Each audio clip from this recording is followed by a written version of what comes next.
C'est le président du Rassemblement national qui est avec nous, Jordan Bardella. Bonjour. Bonjour, merci pour votre invitation. Ce que veulent les Français, c'est le livre aux éditions Fayard. Nous, ce que veulent les Français, ça fait 21 ans qu'on les écoute au 32-16.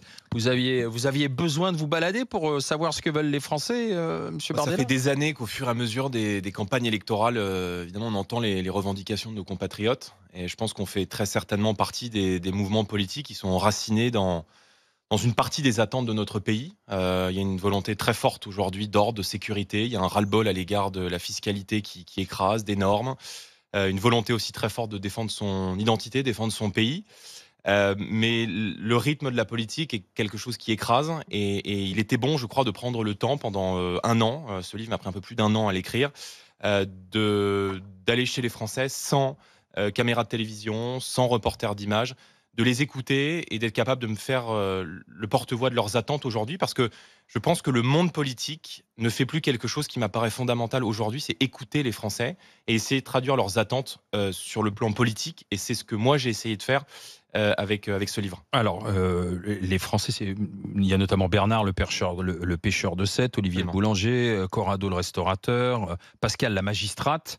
Il y a Corinne la maire de Villethierry, Dominique l'expatrié de Limoux dans le Sultanat d'Oman maintenant. C'est quelques-uns de ces Français que vous êtes allés les voir. Mais c'est-à-dire, ce sont des gens qui sont déjà d'accord avec vous, en fait, que vous êtes allés voir, ou pas, Jordan Bardella? Au travers de ce que je peux lire, il n'y a pas beaucoup d'opposition dans le dialogue que vous avez eu avec eux. Non, mais l'opposition, elle peut avoir lieu dans le débat, elle a lieu lors des campagnes électorales, mais j'ai essayé de faire ce livre sans attache partisane. Évidemment, et je suis honnête avec vous, un agriculteur qui me reçoit 1 à 2 jours sur son exploitation, voilà, ou un pêcheur qui me reçoit sur son bateau, à minima, il avait envie de discuter. À minima, il avait au moins envie de discuter avec moi. Donc, je vous en fais grâce. Mais on représente aujourd'hui un mouvement politique qui est donné potentiellement gagnant des élections législatives, potentiellement gagnant des élections présidentielles. Ça veut dire qu'on a peut-être un Français sur 2 qui partage nos idées. Donc, ce livre, c'est une ode à la France du travail. Ça dit beaucoup de ce qu'est notre pays aujourd'hui. Ça dit beaucoup du ras-le-bol à l'égard des impôts, à l'égard des normes. Vraiment, l'idée principale de ce livre, c'est le travail, c'est les gens qui bossent, c'est les gens qui n'arrivent plus à boucler leur fin de mois. C'est Olivier, ce boulanger de la Marne, qui tenait une dernière boulangerie d'un petit village dans la Marne. Et Olivier a été écrasé des mois durant, petit à petit, par la facture d'électricité qui a été multipliée par 5, 6, 7 et qui a rendu totalement impossible. Et d'ailleurs, il vous le dit, il n'ouvre son plus activité. le soir. Il a arrêté d'ouvrir le soir, notamment. Ouais. Oui, mais ça dit beaucoup Pour quelques clients, je perds de l'argent, trop d'électricité, trop de charges, ça me coûte plus cher que ça me rapporte. Et c'est quoi le problème? C'est les règles européennes de fixation des prix de l'énergie. Je veux dire, on a un pays qui est le pays de l'atome, qui est le pays qui a construit sa compétitivité sur une électricité pas chère dont nous a doté le nucléaire. Et aujourd'hui, on voit bien que le fait d'aligner nos règles, notre prix de vente de l'électricité sur le coût de production de l'électricité en Europe, et notamment sur le gaz allemand, fait que vous avez des petits chefs d'entreprise, mais aussi de très gros chefs d'entreprise, qui voient leur facture d'électricité multipliée par 3 ou 4 de manière totalement hasardeuse, de manière injustifiée. Et ça, c'est insupportable. Donc, oui, en creux, il y a ces ressentis qui s'expriment aujourd'hui dans la France du travail, vis-à-vis du prix de l'électricité pour ce boulanger, vis-à-vis de l'Europe, mais aussi vis-à-vis, évidemment, de l'Union européenne, de ces impôts qui sont toujours plus importants sur ceux qui bossent. Et les gens ont le sentiment de bosser pour tout le monde. Il y a une minorité de gens dans notre pays qui a le sentiment de porter sur ses épaules les efforts de toute notre société. Et moi, j'ai voulu rendre hommage aussi à ces Français qui se battent. Vous avez cité Bernard, ce pêcheur de l'Hérault. On pourrait citer François, cet agriculteur du centre de la France. Et tous se battent pour leur travail, pour leur fin de mois, mais ils se battent aussi pour la souveraineté de la France. Et j'ai voulu donner la parole à cette France que l'on n'entend plus, qui se manifeste parfois les soirs d'élection, qui de plus en plus, c'est vrai, vote pour le Rassemblement national, mais qui est totalement, dont le monde politique est totalement déconnecté aujourd'hui des attentes. Didier Giraud. Oui, moi j'ai adoré ce recueil de profils, parce que c'est ce que je dis, c'est ce que je vis au quotidien, c'est ce que je dis depuis 17 ans, et c'est ce que j'entends depuis 17 ans au Grande Gueule. Et globalement, c'est cette France qui a le sentiment qu'elle doit faire toujours plus quand d'autres font toujours moins. Après, le constat, il est sympathique, mais j'arrive pas à voir comment vous passez de ce recueil de problèmes, parce qu'en fait, les témoignages sont un recueil de problèmes, à un programme politique. Ça, j'arrive pas à voir, d'autant plus que dans ce qui est décrit, il y a quand même une majorité de cas où la problématique, elle est à l'Europe.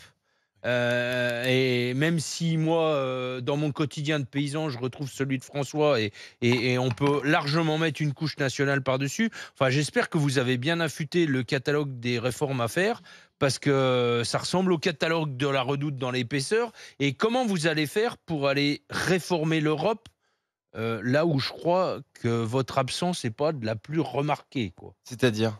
Ah, ça vous arrive d'être absent à l'Europe. J'ai 87% de taux de présence au Parlement européen. C'est pas votre absence, c'est votre présence. Hein, oui, trompé. Oui. Absolument. Donc non, je suis très présent au Parlement européen et je pense qu'on a fait partie ces dernières années de ceux qui ont contribué à montrer les limites et vous allez arriver d'influer les failles de l'Union européenne, notamment sur la politique agricole. Je vais vous répondre sur le programme sur l'agriculture, c'est très intéressant.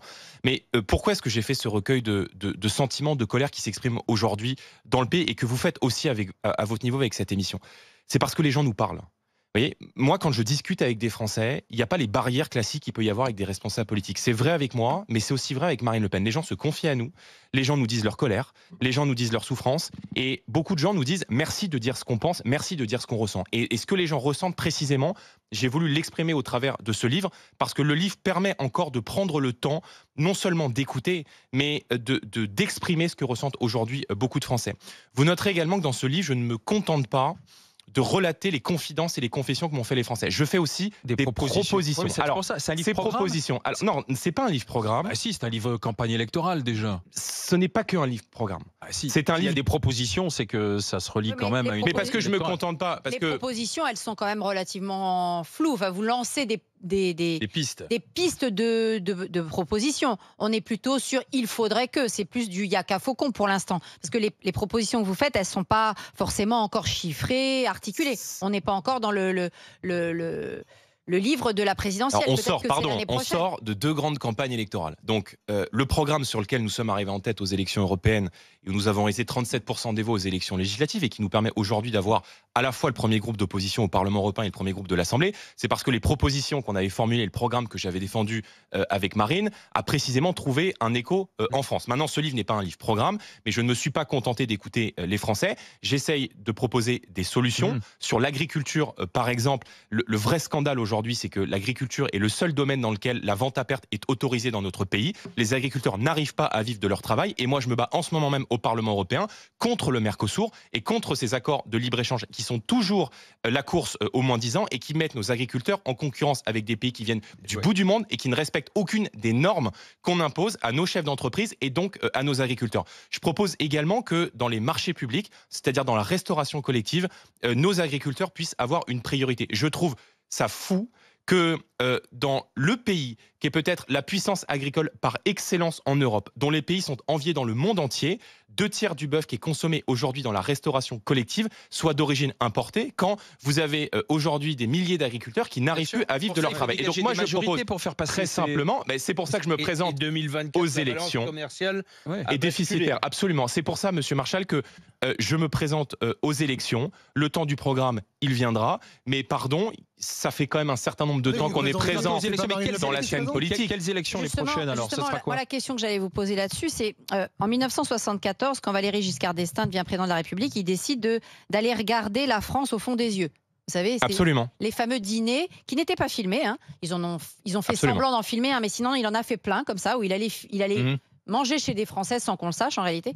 Mais il a fait ça après avoir été élu président de la République. Donc vous, en fait, vous l'avez fait avant. Donc vous visez vraiment bien la présidentielle. Alors vous vous préparez à être... alors j'espère pas le futur Valéry Giscard d'Estaing, parce que là, sinon, on va s'inquiéter. Mais en tout cas, vous préparez une sorte de communication un peu à la Giscard d'Estaing, finalement. Aller regarder la France au fond des yeux. Je me prépare à devenir, et peut-être dans les prochaines semaines, Premier ministre de mon pays. Ah.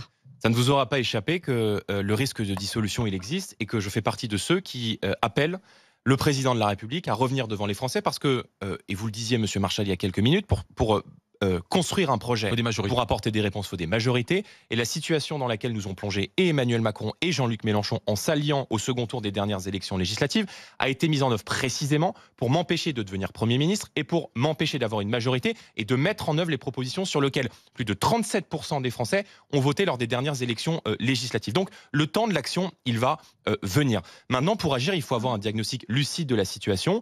Et moi, si vous voulez, je fais ce constat-là, c'est qu'aujourd'hui, les idées qui sont portées à Paris sont en totale déconnexion avec ce qu'attendent aujourd'hui une majorité de Français. C'est vrai sur l'immigration, c'est vrai sur l'effondrement de l'autorité aujourd'hui dans notre pays. Et ce livre, c'est aussi un plaidoyer contre la France d'Emmanuel Macron et contre cette France qui a été, je dirais, divisée, opposée depuis 2017 et qui fait qu'aujourd'hui, il y a beaucoup de Français qui considèrent que leurs enfants ou leurs petits-enfants vivront bien moins qu'eux. Donc moi, je me bats pour remettre le pays sur le chemin de la production, je me bats pour ramener la sécurité dans mon pays, je me bats pour qu'on ait encore une souveraineté, notamment sur le plan alimentaire. Et ça, on ne peut pas le faire si on n'a pas dans son cœur, dans son esprit et dans sa bouche ce qu'attendent aujourd'hui une majorité de Français. Si je l'ai fait, Monsieur Marchal, c'est parce que je ressens, moi, une facilité d'échange avec nos compatriotes. Et ce qui m'a frappé dans ces témoignages, c'est la simplicité. J'essaie de l'être, et c'est en tout cas la simplicité avec laquelle les Français se confient. Vous avez dit il y a quelques instants, je me prépare à être Premier ministre. C'est ce que vous avez dit. Absolument. Voilà. Sauf que ça n'a pas marché le coup d'avant. Pourquoi est-ce que ça marcherait là, si jamais dissolution il y a? Mais parce que nous ne cessons de progresser. Il faut faire 50 plus 1 pour aller à Matignon, et il faut avoir 289 députés. Ou alors faire l'union des droites. Ah oui. Nous allons progresser. Faire l'union des droites. Mais je veux faire l'union de tous les Français. Et si pas des droites. Mais bien plus que ça. Vous voyez, j'ai été le premier à dire que si demain j'avais une majorité absolue en cas de dissolution, j'accéderais à Matignon avec une majorité patriote fiable. Si demain j'ai une majorité relative, j'irai naturellement chercher dans l'hémicycle des alliés, et j'ai été le premier lors des dernières élections législatives, vous ne pouvez pas me faire ce reproche, à tendre la main au président des Républicains, Éric Ciotti, en disant écoutez, on n'est pas d'accord sur tout, mais peut-être que dans le cadre d'une cohabitation, on peut se mettre d'accord sur un programme de gouvernement. On peut faire en sorte de faire sauter ce piège mitterrandien qui a été bâti il y a plus de 30 ans, il y a plus de 40 ans, et qui fait qu'il y a parfois deux électorats qui partagent les mêmes aspirations sur les grandes orientations du pays, sur la défense de notre identité, sur la défense de la nation, sur le ras-le-bol fiscal, sur le besoin d'ordre aujourd'hui dans notre pays, mettre de côté nos sensibilités et travailler ensemble. Moi, je veux parler à tous les Français, aux Français qui viennent de droite, aux Français qui viennent de gauche, et je veux leur dire que pour rassembler notre pays, pour remettre le pays sur le chemin de l'ordre et de la prospérité, on aura besoin de tous les Français. Et c'est ce que j'ai voulu aussi dire au travers de ce livre, en prenant des gens dont je n'ai pas sollicité en amont l'appartenance partisane. On va continuer d'évoquer le livre, mais je voulais rester sur cette phrase-là. Parce que quand Barbara vous a demandé, c'est un livre de programme, vous préparez à quoi? Vous dites, je me prépare à devenir Premier ministre. C'est une éventualité. Vous pensez que là, les jours du gouvernement Lecornu, là, sont comptés, que c'est une question de jours, de semaines qui va sauter? Ils vont tout faire pour rester au pouvoir. Ils sont prêts à vendre leur mère, ils sont prêts à se couper un membre pour ne pas retourner devant les Français.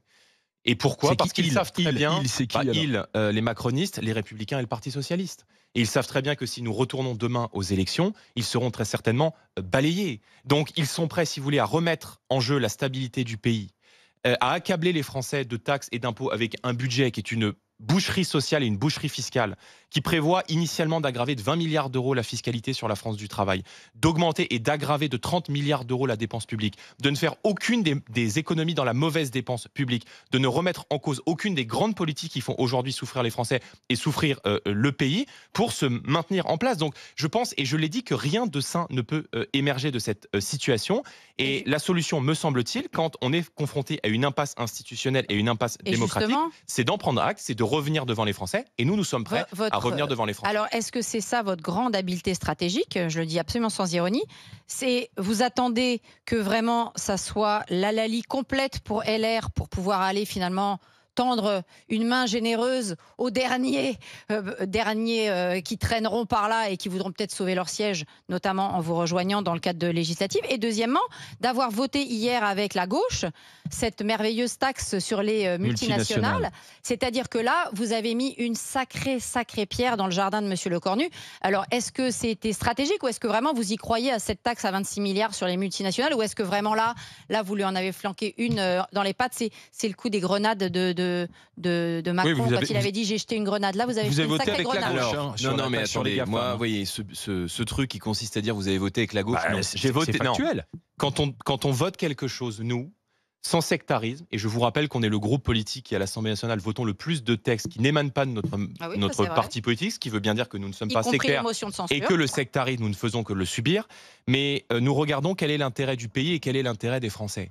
Il y a beaucoup de petits chefs d'entreprise, et quand je dis petits, je parle de la taille de l'entreprise, qui nous écoutent ce matin, des artisans, des commerçants, des patrons de TPE, PME ou d'ETI, qui ne comprennent pas qu'ils doivent payer 25% d'impôts sur les sociétés, alors que de grandes multinationales étrangères, comme McDonald's, comme les GAFAM, Amazon, comme McKinsey par exemple, Google, Amazon, absolument, Facebook, comme McKinsey par exemple, Apple, qui extrait ses bénéfices pour les envoyer au Delaware, qui est un État des États-Unis où il y a 0% d'impôt sur les sociétés, que nos chefs d'entreprise doivent payer 25% d'IS et que des grandes multinationales, par des mécanismes d'optimisation fiscale et de contournement des prélèvements, doivent ça, c'est une mesure de gauche. Vous êtes de gauche ou vous êtes de droite? Non, ce n'est pas des mesures de gauche. Parce que même Marine Le Pen dit des mesures parce que vous taxez le chiffre d'affaires, et le chiffre d'affaires, on peut pas. Non, mais parce que vous avez raison, tactiquement. Donc ce n'est pas une taxe, Madame Le Pen. Non, c'est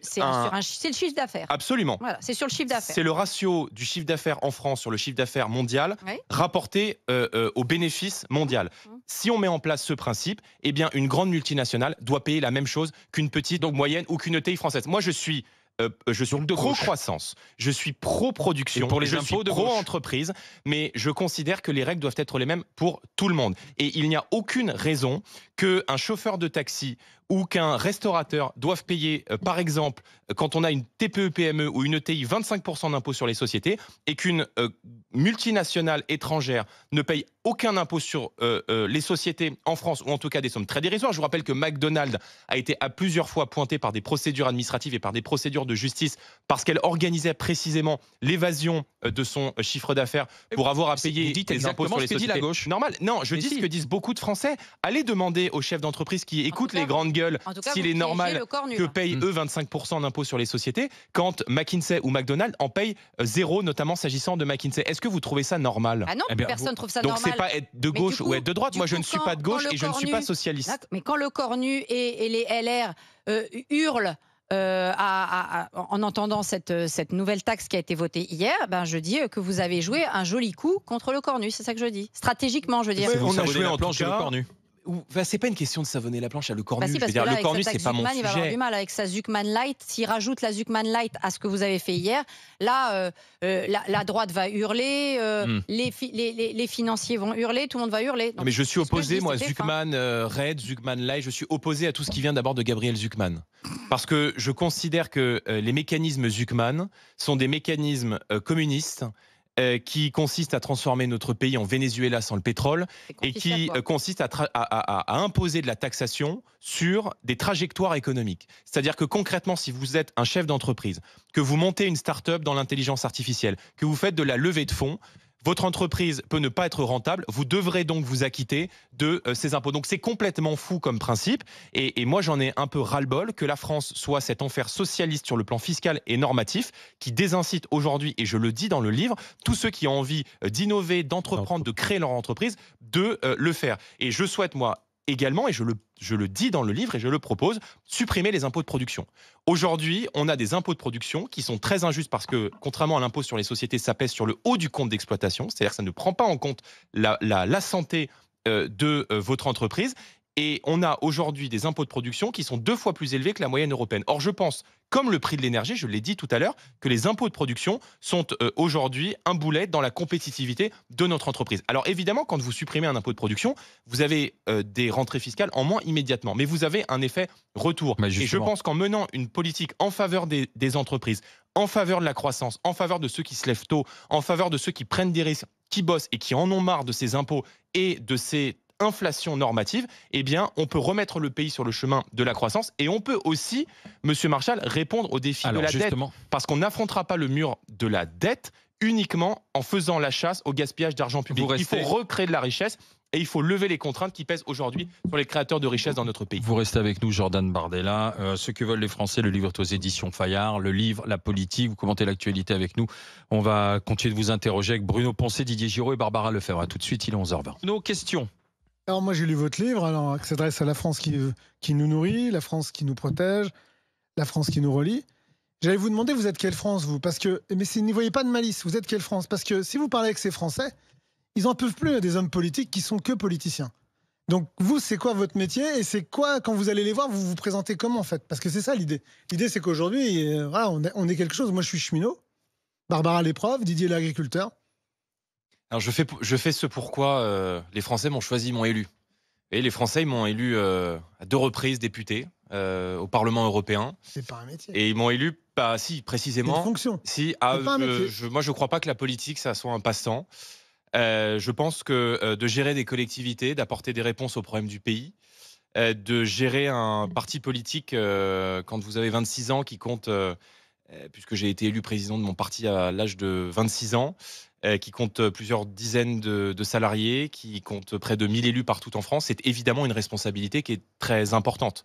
Et précisément, je fais pourquoi, aussi avec ce livre d'ailleurs, ce pourquoi les Français m'ont élu à 2 reprises au Parlement européen, c'est-à-dire pour leur apporter des solutions et pour leur apporter des réponses. Et pardon, mais je pense que si les Français nous ont mis en tête à la fois des élections européennes et des élections législatives, c'est parce qu'ils ont sans doute le sentiment que dans ce qu'on propose pour leur quotidien, pour améliorer la vie de ceux qui nous nourrissent, de ceux qui entreprennent, de ceux qui nous relient, et je parle des enseignants, des maires aussi qui sont en première ligne, et de tant d'autres professions qui sont indispensables aujourd'hui au fonctionnement du pays, c'est peut-être parce qu'ils sentent que non seulement on est connecté à leurs attentes, mais qu'ils nous font confiance pour tenter de leur apporter des réponses. Donc moi, avec beaucoup de modestie, avec beaucoup d'humilité, je vous réponds que la politique n'est pas un passe-temps, que c'est un engagement total, et que apporter des réponses aux problèmes du pays, gérer des collectivités, ça ne peut pas se faire 2 heures le week-end. Ouais, moi, je vais juste vous dire moi, j'entends dans le micro. J'entends ce que vous dites, mais par contre, dans ce cas-là, moi, je vous entends. Et les Français en peuvent plus. Et je ne parle pas que de vous. Les gens après, moi, vous me faites grâce de ça, et je n'ai jamais été au pouvoir. Donc, je serai jugé le jour où j'aurai été au pouvoir. Vous êtes en responsabilité, vous l'avez dit vous-même. Vous avez été la première liste aux listes européennes. Dans l'opposition, absolument. Moi, ce que je vois vraiment, par contre, il y a un vrai sujet, c'est que dans ce cas-là, si vous voulez aller au bout du bout, ok, eh ben, votre agriculteur, votre pêcheur, pourquoi vous ne les mettez pas ministres quand vous serez au pouvoir? C'est-à-dire qu'à un moment donné, les gens en ont marre de ces ministres qu'on nous sort, qui sont des technocrates, qui nous pondent des trucs. Alors les paniers runachés, les compagnies, et je ne parle pas que de Macron, moi les socialos, je les ai aussi en travers de la gorge pour plein de raisons. Et pourquoi pas? Ben pourquoi vous les mettez pas? Parce que moi j'entends, vous les avez entendus, ok, et puis une fois que vous serez élu, après vous ferez comme tous les autres, vous prendrez des gens qui vous diront exactement ce que vous voulez entendre. S'ils sont plombés par les hauts fonctionnaires de l'administration centrale, ça sert à rien. Les macronistes ont déjà fait le coup à nous mettre des amateurs. Je vois pas comment l'agriculteur pourra avoir un patrimoine caché ou pourra avoir un jour touché des pots de vin d'un conflit d'intérêts. Mais monsieur, il faut surtout mettre au pouvoir des gens qui connaissent la réalité de ce que vivent les Français. Okay. Et des gens qui ont aussi fait de la politique, parce que vous voyez, quand on est sur le terrain, quand on est élu la politique, terrain, on n'en peut plus, vous l'avez bien dit pendant un an. Je veux dire, vous en dire que la politique, je ne suis ni anarchiste ni royaliste. Et donc, à un moment, la démocratie, c'est vous présenter devant les élections. Pour l'anarchie, ça serait mieux pour vous.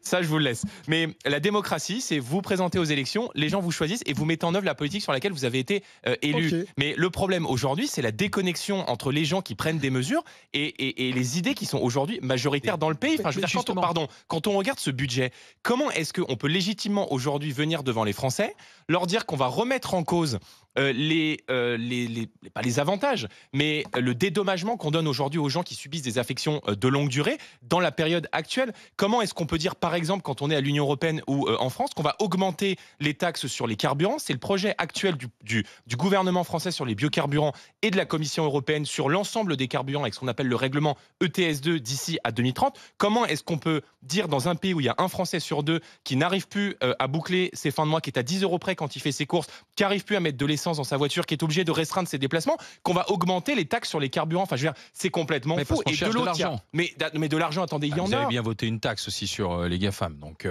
Voilà, oui, non, vous allez pas me la faire. Vous n'allez pas passer comme ça très vite dessus. Donc, si on a voté ce mécanisme qui permet de lutter contre l'optimisation fiscale de McKinsey ou de McDonald's, c'est précisément pour faire dispositifs légaux dont ils profitent. Qui sont précisément. Maintenant, ça ne le sera plus. Parce que moi, je ne conçois pas. Vous faites comme moi, je ne conçois pas que des grandes boîtes qui sont bien souvent basées à l'étranger, des multinationales, et pardon, on parle pas d'entreprises... Mais en les taxant, elles vont encore plus partir à l'étranger. Non, mais elles sont déjà à l'étranger, oui, Monsieur Marchal. Je ne parle pas d'LVMH, on ne parle pas de Michelin, on ne parle pas d'entreprises qui font de la production en France. On parle de sociétés, en l'occurrence américaines, qui utilisent la France sans contribuer au service public français, qui utilisent nos routes, qui utilisent nos fonctionnaires et qui ne s'acquittent pas de l'impôt qu'une TPE-PME ou qu'une ETI s'acquitte en France. Pardon, mais moi je ne suis pas d'accord avec cela. Donc si demain je suis à la tête du pays, eh bien je vais demander comme chef du gouvernement à ces multinationales de s'acquitter du même impôt que s'acquittent nos chefs de petites et moyennes entreprises ou nos chefs d'ETI. Donc, pardon, et juste je vous réponds, le problème aujourd'hui, c'est que les gens qui se partagent le pouvoir depuis 30 ans, et faites-moi grâce de cela, je n'en suis pas. Moi je me suis engagé en politique précisément pour faire en sorte que mon pays arrête de sombrer dans le déclin, pour que mon pays arrête de sombrer dans le déclassement et pour réconcilier nos compatriotes avec la politique. Donc vous me jugerez, pardon, une fois que j'aurai été au pouvoir. Mais si demain je suis au pouvoir et qu'au bout de 5 ans, vous me dites ce que vous avez fait ne correspond pas à ce que voulaient les Français et ce pourquoi ils vous ont choisi, je ferai amende honorable. À la tête du pays, président ou Premier ministre? Parce que là tout à l'heure c'était Premier ministre. Arrêtez la popole, c'est pas le sujet. Mais c'est pas la popole, moi je suis convaincu. Du pays, président ou Premier ministre? Je suis convaincu que ce que vivent nos Premier ministre, Monsieur Barella. Président ou Premier ministre? En l'occurrence, je suis auteur là. Donc oui, d'accord, mais vous avez dit tout à l'heure, je me prépare à aller à Matignon. Maintenant, c'est si je suis à la tête du pays. Donc vous préparez à la présidentielle. À la tête du gouvernement. Ce que vivent nos compatriotes. Vous êtes préparé à la tête du pays, c'est président, monsieur Bardella. Je vous laisse faire. Moi, je vais prendre un café, puis je reviens dans 5 minutes. Non, mais c'est important parce que ce que veulent les Français, justement, c'est vous mettre à la tête du pays, mais en tant que président. Ils votent pour nous, ils votent pour le Rassemblement national. Et notre candidate à l'élection présidentielle, elle s'appelle Marine Le Pen. Moi, je suis candidat au poste de empêché. Moi, je suis candidat au poste de Premier ministre. Eh bien, nous serons là, quoi qu'il arrive, quoi qu'il se passe. Et les Français pourront voter pour le Rassemblement national aux élections législatives, aux élections municipales, aux élections présidentielles et législatives. Et je dis aux Français, essayez-nous et vous nous jugerez une fois que vous nous aurez essayé. Et je veux juste, pardon, 10 secondes. Et après, promis, je me tais. Ce que vous vivez, c'est la conséquence de choix politiques. Vous voyez, si on change la politique, votre quotidien peut changer. Justement, peu importe que ce soit Marine Le Pen ou vous sur la question sur laquelle je vous interroger, parce que justement, c'est ce que révèle la couverture de votre livre. Une certaine stratégie. Moi, j'appelle ça une stratégie roue-doudou. Aujourd'hui, c'est quoi la stratégie parce qu'aujourd'hui, qui sont ceux qui affirment et qui sont d'ailleurs remerciés par leurs électeurs? Trump, Milei, Mélanie, Orban. Ils ont prouvé qu'on pouvait changer le quotidien des gens. Pas avec une stratégie roue-doudou. Pas avec la jolie pose que vous avez sur la photo. Et je comprends, la France est une nation littéraire, etc. Donc je comprends bien l'image que vous voulez donner. Mais aujourd'hui, le plafond de verre, vous le voyez bien. Vous savez, et c'est ce que dit Milei. Milei, il dit, il n'est pas de votre côté, c'est un anarcho-capitaliste. Mais il dit, un chef d'État, il a une vision et il doit gérer son pays. Mais si avant, il n'a pas gagné la bataille culturelle, qui va lui permettre, une fois élu, de mettre en œuvre le secouage de cocotier nécessaire, lui c'est la tronçonneuse, Trump c'est autre chose, Mélanie aussi, il n'y arrivera pas. Or vous, la guerre culturelle que vous êtes censé mener, vous la menez avec ce que je dis, la stratégie roue-doudou. Mais c'est quoi la stratégie? Vous n'avez pas de tronçonneuse. Vous n'êtes pas assez virulent dans votre façon de vouloir faire péter ce plafond de verre incroyable qui est incommensurable en France par rapport justement à ce chantage moral de la gauche en permanence qu'elle fait peser, y compris sur les centristes, sur les LR. Regardez les LR, ce qu'ils disent de vous. C'est-à-dire qu'on fascise systématiquement toute opposition. Est-ce que vous ne pensez pas que pour faire secouer une bonne fois pour toutes ce plafond de verre-là, et pour enfin, quand vous serez au pouvoir, mettre en œuvre votre politique, il faut avoir une autre stratégie que, par exemple, nous dire « je suis ni de gauche ni de droite », par exemple? Alors là, Barbara Lefebvre, je tombe de ma chaise. Parce que vous êtes en train de m'expliquer que vous n'êtes pas si le Rassemblement national ne gagne pas les élections, c'est parce qu'on n'est pas assez extrême et pas assez provocateur. Parce que je veux bien me pointer sur une scène de meeting avec une tronçonneuse, mais là, il y a un certain nombre de gens qui vont vouloir me jeter en prison. Donc, je ne vais pas m'inventer, si vous voulez, une outrance ou un côté provocateur qui ne fait partie ni de mon caractère ni de mon ADN. Mon souhait n'est pas de faire du spectacle, c'est d'apporter des réponses aux problèmes que vivent les Français. Trump et Milei ne font pas du spectacle. Pardon, mais regardez, ils gouvernent, ils ne font pas du spectacle. Je pense, mais peut-être que je me trompe, qu'il y a beaucoup de gens qui, de bonne foi, partagent mes idées, partagent les idées de Marine Le Pen, mais qui ont encore des craintes à l'égard du Rassemblement national. Ça permet d'arriver au pouvoir. Ça permet d'arriver au pouvoir, mais ça ne permet pas de faire les réformes. La gauche continuera quand vous... Mais je ne veux pas plaire à la gauche. J'ai rien dit depuis une demi-heure. Je ne veux pas plaire à la gauche. J'aimerais bien vous expliquer un truc et vous entendre là-dessus. Moi, j'ai un bon copain qui est devenu président de conseil départemental. Et il explique que il faut être populaire pour être élu, mais quand on est élu, on n'a pas commencé une seule démarche. Et on a un appareil administratif en France qui fait que pour faire une seule réforme, il faut commencer par faire 7 ans de dégageage de fonctionnaires qui tiennent les manettes du pays avant d'arriver à faire la première réforme. Comment vous allez vous y prendre là-dessus? Pardon. Mais à la tête de toutes les grandes institutions. D'abord, il faut remettre la bureaucratie à sa place. Oui. L'administration, elle est là pour mettre en œuvre les décisions qui ont été choisies par les politiques. Ce n'est pas en changeant de ministre tous les 3 mois, d'avoir à la tête des gouvernements des gens que personne ne connaît. Pardon, mais vous m'avez cité des noms tout à l'heure. Si autour de cette table, on est tous capables de citer le nom de plus de 10 ministres du gouvernement, franchement, chapeau, parce que même moi, j'en serais incapable. Donc, les hauts fonctionnaires, à partir du moment où vous avez des gens qui changent tous les 3 mois et qui sont bien souvent issus de cette même administration, ils gardent le pouvoir. Moi, je ne suis pas issu de la haute administration. Je n'ai aucun renvoi d'ascenseur à faire. Je pense qu'il faut remettre la bureaucratie à sa place. Je crois, et nous le mettrons en œuvre si nous arrivons à la tête du pays, qu'il faut supprimer l'ensemble de ces agences d'État, ces 1200 à 1900 selon le rapport du Sénat, opérateurs publics qui bien souvent font doublon avec les compétences du ministère. Quand on a en pleine crise sanitaire le ministère de la Santé qui se bat contre une épidémie mondiale et que vous avez des agences régionales de santé qui vont contre l'avis des ministères, contre les décisions des ministères et qui ferment des lits, ça apparaît scandaleux pour beaucoup de Français. Donc je pense que la santé doit être gérée par un ministre de la Santé avec une vision qui est celle du président de la République sur lequel il aura été élu et qui est décidé dans les départements, accompagné dans les départements par un préfet délégué à la santé, mais existe, à Fouera en l'occurrence, dehors toutes ces agences régionales de santé qui viennent alourdir la bureaucratie d'État et qui, évidemment, créent un millefeuille administratif qui est aujourd'hui illisible pour les Français. Moi, je suis, Madame Le Fay, pour la suppression des conseils régionaux. On parlera des grandes cours de justice qui vous empêcheront peut-être... pour la suppression... Mais je vais vous répondre. Alors, attendez, parce que je vais vous répondre sur les cours de justice, c'est très intéressant. Je souhaite également supprimer les conseils régionaux pour rapprocher l'exercice du pouvoir de nos compatriotes. Et si demain nous sommes à la tête du pays, nous les remplacerons par un conseil territorial. Mais c'est la vieille idée de la droite avec une fusion entre les conseils départementaux et les conseils régionaux. C'était une idée du président Sarkozy pour alléger la bureaucratie d'État.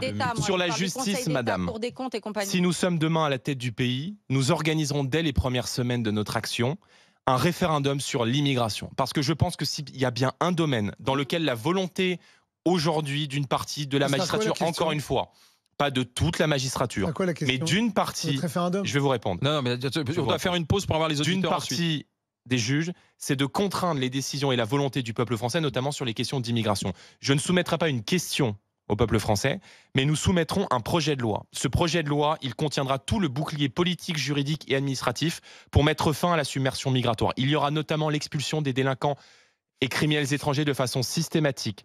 Les aides sociales seront réservées à nos compatriotes de nationalité française. Ce bouclier politique, juridique et administratif, il sera soumis au peuple français, charge au peuple français de l'approuver et il aura ensuite une valeur constitutionnelle, ce qui veut dire qu'aucune juridiction européenne ou internationale ne pourra empêcher le peuple français et l'État français d'expulser un islamiste ou un étranger, enfin en l'occurrence un islamiste étranger, du territoire français à partir du moment où il représente un danger pour le peuple français. Donc des mesures de bon sens à prendre, il y en a et nous avons des solutions à proposer aux Français. Dans un instant, question au 32-16 pour vous, Jordan Bardella. Vous restez encore 10 minutes, un quart d'heure avec les GG. Il est 11h moins, midi moins 20. Justement, les Français, on va les écouter. C'est Kamal de Gironde qui est chef d'entreprise. Bonjour Kamal. Bonjour, allez-y. Tout le monde. Question directe à Jordan Bardella. D'aller vite. Monsieur Bardella, bonjour. Bonjour monsieur. Je vous écoute. Monsieur Bardella, dans votre tour de France, il y a des chefs d'entreprise qui vous ont dit qu'ils voulaient que les GAFA soient taxés à 25%. Excusez-moi, avec tout le respect que je vous dois, je pense que c'est entièrement démago. Aujourd'hui, nous TPE, patrons de TPE-PME, ce n'est pas ce que nous voulons. Nous voulons que nos taxes baissent. Est-ce que vous pensez que notre quotidien va s'améliorer si demain Google paye 25%? Pas du tout, monsieur. Nous voulons embaucher. Nous aspirons à être comme les grands groupes, justement. Et pour ça, il faut juste nous baisser les taxes. Et il ne faut pas que taxer les grandes entreprises. Je pense que vous prenez, avec tout le respect que je vous dois, je pense que vous prenez vraiment le problème complètement à l'envers. Alors, réponse à Kamal. Est-ce que vous engagez à baisser les charges? Cher monsieur, si je veux que une boîte comme McKinsey, qui est une multinationale, paie son impôt en France, c'est précisément pour avoir les recettes, pour vous baisser à vous, chef de petites et moyennes entreprises ou de TI, la fiscalité. Vous voyez, parce que tout à l'heure, j'ai parlé précisément d'une baisse nécessaire de la fiscalité aujourd'hui sur la production. Si je veux baisser la TVA de 20% à 5,5% sur l'énergie, c'est précisément pour que les gens puissent retrouver du pouvoir d'achat et qu'ils puissent consommer auprès notamment de ceux qui créent de la richesse dans notre pays.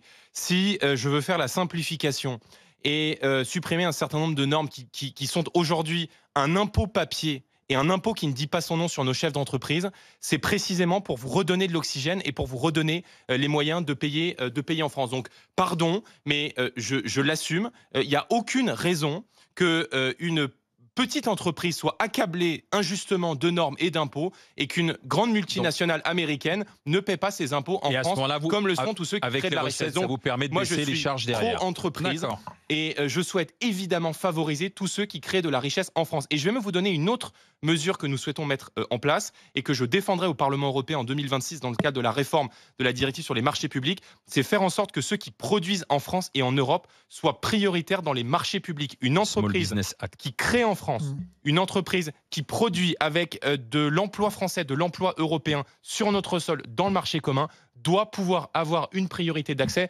dans les marchés publics. Si je souhaite baisser les tarifs de l'énergie en renégociant les règles de fixation des prix, c'est précisément pour rendre à la fois du pouvoir d'achat à nos compatriotes et pour rendre des marges de manœuvre à nos chefs d'entreprise dont aujourd'hui la multiplication des hausses des factures d'électricité, et là je suis en train de faire un tunnel mais je suis obligé d'aller au bout, pèse sur la parole à Evan. Donc, désolé, vous êtes à la SOGG. Et ne m'accusez pas d'être démago quand je fais des propositions qui précisément vont dans le sens des chefs d'entreprise. Evan, bonjour. Bonjour Alain. Bonjour entrepreneur, allez-y, question rapide pour M. Bardella et réponse rapide, je l'espère. Allez-y. Oui, bonjour M. Bardella. Bonjour monsieur. De vous interpeller il y a en juin dernier là, sur une chaîne info concernant l'alliance des droites. Parce que le plafond de verre, il est là en fait. Et on a l'impression que c'est le grand foutoir. Vous êtes incapable de vous entendre. Et vous parliez de référendum d'immigration, mais vous n'avez même pas signé la pétition de Philippe de Villiers. Et que répondez-vous à ça? Alors, deux choses. Sur la pétition, mon travail de parlementaire ne consiste pas à signer des pétitions, mais à proposer précisément ce projet de loi de référendum. Donc ce projet de loi de référendum, il est rédigé. Vous le trouverez sur le site du Rassemblement national et ça fera partie de la première action que nous mettrons en œuvre si demain nous remportons l'élection présidentielle. Parce que je pense que l'immigration bouleverse aujourd'hui les grands équilibres de notre société et que c'est une urgence vitale pour la nation française. Deuxièmement, sur l'union des droites. L'union des droites. Ne me reprochez pas des choses qui ne correspondent pas à mes actes. Parce que précisément la première de mes actions, lorsque le président a annoncé la dissolution de l'Assemblée nationale en juin 2024, c'est d'avoir appelé Éric Ciotti et d'avoir proposé au président des Républicains d'alors une alliance dans le cadre de ces élections législatives en lui disant on n'est peut-être pas d'accord sur tout, mais dans l'intérêt du pays, il faut qu'on se mette d'accord sur l'essentiel pour mettre en œuvre, dans le cadre d'une majorité d'alliances que nous pourrions bâtir autour d'un projet patriote, des mesures au service des Français, des mesures au service de la sécurité de nos compatriotes, au service de leur pouvoir d'achat et au service de l'identité de notre pays. Deuxièmement, le président des Républicains d'aujourd'hui, M. Retailleau, il a fait le choix de se fondre dans le macronisme. Il a fait le choix de s'asseoir dans un conseil des ministres pendant des mois entre des socialistes, entre des macronistes qui augmentent les impôts, qui augmentent l'immigration et qui mènent une politique pénale qui est chaque jour plus laxiste. Maintenant, y a-t-il des patriotes sincères à droite? Oui, bien sûr. Et moi, je souhaite tendre la main. Mais Madame Knafo, aujourd'hui, dit qu'elle serait prête à travailler avec quelqu'un comme David Lisnard. Pourquoi est-ce que, dans son esprit, sa première chose à dire, ce serait pas « je suis pour aller travailler préférentiellement avec Jordan Bardella », puisque vous êtes quand même censé être la locomotive électorale. C'est pas David Lisnard qui est la locomotive électorale. Le maire de Cannes. Pourquoi Knafo n'a pas dans l'idée d'aller plutôt vers vous et vous d'aller vers elle plutôt que d'aller se tourner vers l'islam? Mais ça, c'est des guerres d'ego. Ça n'intéresse pas les gens. Je veux dire, les électeurs qui ont voté pour Éric Zemmour à la présidentielle, ils ont envie que nos idées arrivent au pouvoir. Je dis nos idées, c'est l'idée de la famille du camp national au sens large, et ils ont envie notamment qu'on mette fin aux conséquences de la politique d'immigration sur l'islamisation d'un certain nombre de banlieues, sur la perte de nos valeurs et de notre identité dans beaucoup de territoires. Donc ils considèrent que l'urgence civilisationnelle doit être traitée sur le plan politique. Elle ne sera jamais traitée avec un parti politique qui fait 3% des voix aux élections législatives. Donc qu'est-ce que j'ai dit aux élections européennes? J'ai dit aux électeurs de Zemmour, vous êtes des patriotes sincères, travaillons ensemble. Venez travailler à nos côtés. J'ai dit aux électeurs des Républicains, encore récemment, il y a des patriotes sincères au LR. Venez travailler à nos côtés. Donc, 2 questions flash pour terminer. Je suis dans une démarche de rassemblement parce que je pense que pour gagner, il faut s'unir, il faut s'allier et il faut se rassembler. 2 questions flash. J'ai lisé dans Le Point que votre premier livre, vous avez rapporté 700 000 € de droits d'auteur. Est-ce qu'on peut encore être connecté aux Français smicards quand on gagne 700 000 € de droits d'auteur? Mais mon premier livre, il s'est bien vendu. Vous voyez, j'en ai vendu 700 000 € de droits d'auteur. J'en ai vendu près de 230 000. Et si j'en ai vendu près de 230 000, c'est peut-être, Monsieur Marchal, que les solutions que je propose aux Français, les idées que nous défendons avec Marine Le Pen et le Rassemblement national, attendez. Vous allez peut-être nous dire votre salaire? Si vous voulez, c'est 10 000 € par mois. D'accord. Et pas d'action à la fin ou de... Non, voilà. Donc vous avez gagné 700 000 €. Okay. Vous avez gagné 700 000 €. Okay. Donc oui, j'ai bien vendu mon premier livre. Donc vous avez gagné les 700 000 €. Je vais vous répondre. Si mon premier livre s'est vendu auprès des Français, c'est peut-être que ce que je disais à l'intérieur intéressait les Français. Si ce livre se vend auprès des Français, c'est peut-être que ce que j'y raconte à l'intérieur intéresse beaucoup de Français. Et pardon, mais moi j'ai grandi dans une cité HLM de Seine-Saint-Denis. Et vous le racontez en rendant hommage à votre mère dans le dernier chapitre. J'ai beaucoup travaillé pour être président de mon mouvement politique et pour être aujourd'hui à la tête d'une formation politique qui a vocation à gouverner et peut-être à présider notre pays dans quelques mois. Et je n'ai pas honte du travail que je fais pour mes compatriotes. Puisque vous venez de dire que vous pourriez peut-être présider le pays, si vous présidez le pays, est-ce que vous graciez Nicolas Sarkozy et Marine Le Pen? D'abord, la grâce intervient. Est-ce que vous graciez Nicolas Sarkozy et Marine Le Pen? Pardon. D'abord, ça, c'est une question d'émago. Parce que d'abord, la grâce... C'est une question. S'ils sont condamnés définitivement, est-ce que vous les graciez? La grâce intervient dans le cadre d'une condamnation définitive. Oui. Et s'ils sont je ne suis pas candidat à l'élection présidentielle ce matin, donc je ne vous répondrai pas. En revanche, qu'un ancien président de la République qui a fait appel de sa condamnation, et encore une fois, je ne parlerai pas du fond de l'affaire parce que je ne connais pas le fond du dossier et qu'il ne m'appartient pas de me prononcer sur le fond de l'affaire, mais se retrouve sous le coup d'un mandat de dépôt différé avec une exécution provisoire qui normalement est utilisé pour les possibilités de récidive ou pour les risques de troubles à l'ordre public, me semble correspondre à une volonté d'humilier l'ancien président de la République. Donc encore une fois, je ne me prononce pas sur le fond, mais je crois qu'au regard de sa situation, c'est-à-dire du fait qu'il ne réponde ni à un risque de trouble à l'ordre public, ni à un risque de récidive, je crois que l'exécution provisoire ne se justifie pas. Estelle Denis, rapidement, pardon, j'ai pris un peu de votre temps. C'est pas grave, vous avez renié sur mon temps de parole. Allez, il reste 50 secondes, go. Au sommaire d'Estelle Midi aujourd'hui, on va parler de la taxe foncière. Est-ce qu'il faut la payer en fonction des revenus? C'est une proposition des députés LFI. On parlera également des accents en voie de disparition, du budget cadeau de Noël en baisse et puis le chômage qui menace de plus en plus les diplômés. Est-ce qu'il faut continuer à faire des études en France? Venez en débattre avec nous au 32-16. Le tu préfères. On va parler de pain, la croûte ou la mie? Jordan Bardella, la croûte ou la mie? Quand j'étais petit, j'enlevais la mie, mais maintenant je mange les deux. Ah oui, d'accord. Alain? Donc j'aime bien les deux et je suis un très gros consommateur de pain. La croûte, bien et sûr, le quignon en particulier. Évidemment, bien sûr. Jordan Bardella, merci de passer par les GG. Ce que veulent les Français aux éditions Faria. Merci d'avoir répondu à toutes nos questions.